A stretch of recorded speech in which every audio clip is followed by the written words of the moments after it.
ఇంకొక హ్యాపీనెస్ ఏంటంటే సుహ కన్సీవ్ అయింది. వీటన్నిటికీ కారణం మేము ఆత్మీయంగా ఇక్కడ ఎదగడానికి స్వరూపన్న మాకు చాలా హెల్ప్ చేశాడు. అందరికీ షలోమ్ అండి. ఈ అవకాశం ఇచ్చిన దేవునికి, దైవజనులకి కృతజ్ఞతలు చెల్లించుకుంటున్నాను. నిజంగా ఈ బహుమానం అనేది మేము దేవుని కృప వల్ల కేవలం ఇది జరిగిందండి. ఎప్పటికప్పుడు అన్న మమ్మల్ని చాలా వాక్యం ద్వారా ధైర్యపరుస్తూ వచ్చారు.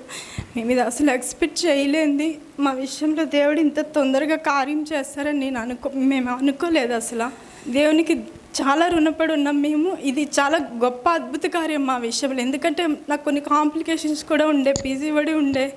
దానివల్ల మేము ఏం ట్రీట్మెంట్ కూడా తీసుకోలేదు ఇంకా.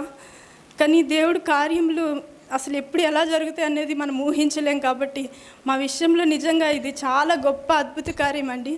మేము ఎప్పుడు దేవునికి కృతజ్ఞతలు చెల్లిస్తూనే ఉండాలి ఈ విషయంలో. ఎందుకంటే వాక్యం ద్వారా, మాటల ద్వారా ఎప్పుడు మమ్మల్ని ధైర్యపరుస్తూ వచ్చారు. ఖచ్చితంగా దేవుడు మాకు ఇస్తాడని అయితే మేము నమ్మాము. కానీ అది ఏ సమయం అనేది మేము గ్రహించలేదు. దేవుడు ఈ సమయాన్ని మాకు ఇచ్చారు. దీనికి కారణం మీ అందరు ప్రార్థన కూడా. మార్నింగ్ ప్రేయర్లో కూడా ప్రతిరోజు మా కోసం అందరూ ప్రార్థన చేశారు. గర్భఫలం పొందుకోవడానికి మీ ప్రార్థన కూడా మాకు సహాయపడింది. అందరి బట్టి మీ అందరికీ కృతజ్ఞతలు. ఈ అవకాశం ఇచ్చిన దైవజనులకి, దేవునికి వందనాలు చెల్లించుకుంటున్నాం. థ్యాంక్స్ అన్న.